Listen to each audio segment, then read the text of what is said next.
So how do you do that for a child? How do I do? Do it for a child.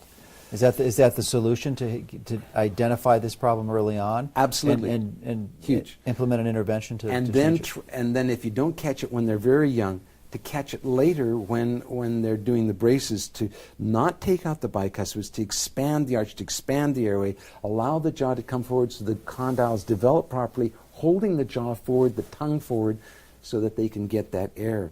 But when they're very young, our number one concern is the allergies. If a child is plugged in their nose and they're sitting there with their mouth open as a child baby, I really think the parents need to find out what's causing the allergy for this child. Is it the milk? Is it the wheat? Is it the carpet? Is it the pet hair? I don't know what it is, but each person is different, and you are the expert more than I am on these allergy type problems. But they're huge for us in our Western culture. One of the most important components is, if there is an allergy going on, to aggressively address that, ideally with a holistic perspective. And there's a number of ways that you can do absolutely. that. And they are really outside the scope of this discussion. I know, but one very big point, we don't want to throw pills at it. No, but because if you go to a traditional physician... Yeah, that is not the solution. No, thanks for emphasizing it. But I mean, most of the viewers know that is not our position. Right. We just don't recommend drugs. Virtually, for almost, unless it's a really important symptomatic band-aid. Right. And perhaps short term, but we've got to be very careful to just rely on this thing. But air is important. The body will fight and do anything it can to get air. So it'll breathe through the mouth, it'll breathe through the nose, it'll get the tongue out of the way, it'll do whatever it can to get that air. There are adults who suck their thumbs. And it's not common, but it happens. And that's because something between the teeth feels better. And in the dental textbooks, when a patient comes in and says, "Doctor, something between my teeth feels better," that is a monosymptomatic hypochondriacal psychosis.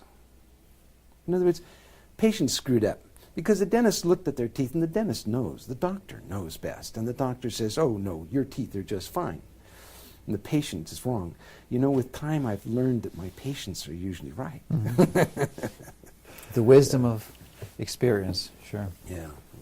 Well, that is a really good principle too. That unfortunately there's a tendency for arrogance to exist in many of the professions, and really to the disadvantage of many people. But hopefully with maturity and wisdom, that tends to disappear. We give the best information we have today, and I think the illustration that means so much to me was my mentor, coach, father-in-law.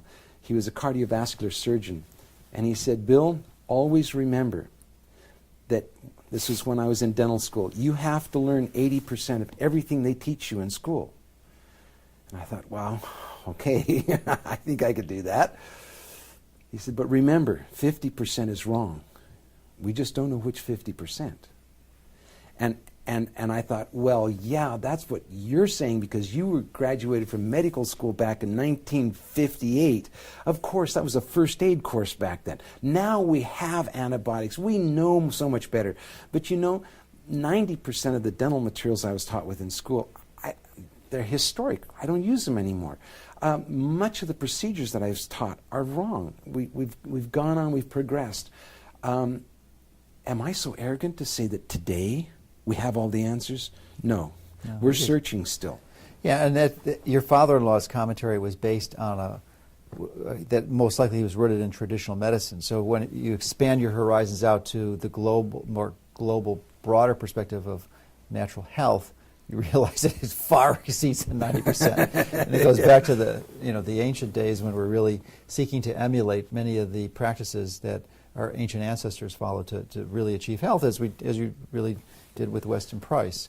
But are there any other therapies or interventions that you would advise for a child who has this obstruction or this less than optimal airway space, other than addressing the allergies? The allergies would be my number one.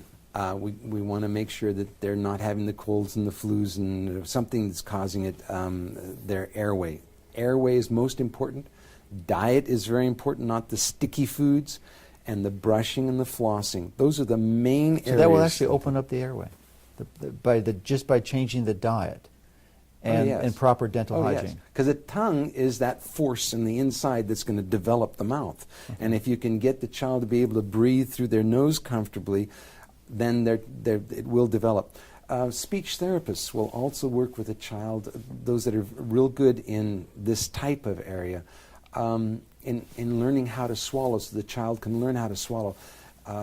Sometimes the lips will be very weak, and they'll exercise the lips to get them a little stronger to get over the teeth. Once the allergies are taken care of, the habits can be there to continually mouth breathe. So we have to make sure that they can breathe through their nose easily, and that they do breathe through their nose by correcting that habit of mouth breathing. You'll see many times where people, as they're older, their chin will be like there's no chin. Their chin will be way back. Their jaw will be way back. This is you can go up to that person and say, "So how are your migraines doing these days?" I mean, just at the airport, you can do that because you know that they have muscle tension, muscle head problems. Their mouth is not developed into that good position. And in the past, a lot of times we would break the jaw and bring it forward. That's not necessary. We know almost never. We know how to correct that now with developing it with growth, even in adults. Are there any special, as an adult, because many people suffer with these challenges, are there any recommendations or guidelines that you could provide to find a dentist who would understand how to prescribe or recommend one of these sleep appliances? Because I'm sure, like most professions, and dentistry is no exception, that there's a wide range of skill in the clinicians, and some dentists probably don't even recognize this as an issue. It is not real difficult to do the sleep appliances. A dentist needs to have some training in it, but very little is necessary because most of the procedures that we do for the sleep appliance, most dentists would know. So I'm not real concerned. I would look for a dentist who has had some neuromuscular training. I think that's very important. They can get that position better for you. A dentist who maybe mentions it to their patient, or asking your dentist, saying, you know, do you do sleep appliances? How many have you done? What do you think about them? Another thing is insurance payments, which is a different thing. Insurance companies, some of them will help out on this, but a lot of physicians will say, I don't contact my insurance about it because I don't want any record of me having had a disease, because once I have the disease, now I've got to report it later on my insurance forms. So they will just have us make the sleep appliance for them. And there are different kinds. The more expensive ones seem to be tolerated better than the cheaper ones. It's the nature of the game. Okay. Are there any physical therapy type of approaches? Like my training is an osteopathic physician, so we have a skill called cranial sacral therapy, where adjustment of the skull bones, of course. And then, of course, there's chiropractors who do adjustments. And I'm wondering what your experience with that is in addressing this type of issue. It's a new area in dentistry. Some dentists are into it very, very actively. I think it's important because craniosacral can adjust the head tremendously, which then completely changes the occlusion and the bite, so that we frequently will work with a craniosacral specialist to help us with the bite and getting things correct. I don't know at what age that started. So as a child, I would work with the allergy things first. A child by the age of 5 should not have large tonsils. If the tonsils are still large by the age of 5, then my recommendation is to see the osteopathic physician, to see the naturopathic physician, to see the allergist, to see somebody to try to get those allergies under control, to get those tonsils down. If the tonsils don't go down, then I'd recommend that the tonsils be removed. It's not a choice I like, but it's something that we have to have air. So if we can't get it down in any other way, then as a last resort, the tonsils being taken out. And that is an absolute indication. If the lower third of the face is not developing properly because of airway problems, we've got to get that child air. And there are other indications to take it out too, because I mean there's sort of the pendulum may have swung too far in one direction. And, and initially, all of the tonsils were being taken out. It was unusual not to. In fact, my family, I was the only, I had 2 siblings initially, 2 sisters, and those were both removed, but mine wasn't, which was unusual. at that time. And then now we've come back, the pendulum's swung the other way, like no one wants to remove them, but there are indications like this, mechanical obstruction, and also if they can become chronically infected and serve as a source of infection that can really challenge the body. But physicians don't like taking them out because they're not comfortable for the patient, they're messy, and they are not lucrative. So if a tonsil needs to be taken out because they're too big because of airway, a child is snoring at night, children shouldn't snore. We need to get them air. So you mentioned a number of important interventions for improving the child's airway, and one of them was dental hygiene. Now, of course, it's important for other reasons aside from that, but I think it's really crucial to understand how to do this properly. And you've been doing this for more than 3 decades, and you've got a lot of experience with it. So why don't you help us understand your perspective on how to do this properly? Let me give a story. First, I worked up in Canada for a few years, and there was a home for mentally handicapped young people under the age of 25. And they could kind of take care of themselves, but they needed a lot of help. And as one of the dentists in town, I saw a fair amount of them. And every time they came in, their gums were bleeding. They had a fair amount of decay, not real bad, but the gums were just terrible. Lots of periodontal problems, very inflamed, lots of goop and junk and garbage on their teeth. From days, they weren't brushing their teeth, they weren't flossing their teeth. So I told the administrator, I said, it's legally our responsibility to ensure that they don't have this health problem. He said, well, what do we do? I said, well, let me do an experiment. So I contacted the Canadian government, who actually is I good respect for. And I said, I want to have these children come in once a week for me to do professional cleaning. And I will charge $5 for each child. So I had all my assistants, I had all my chairs, I had everything, and that's all we did. We just rolled them in and cleaned their teeth and sent them on out. We were so fast and so good at what we were doing, and we cleaned their teeth. And after about 3 months, I contacted the government and said, it's not working. I'm not seeing one slight improvement. Every week we clean their teeth once a week. And why were you doing this? Just to try to get better health.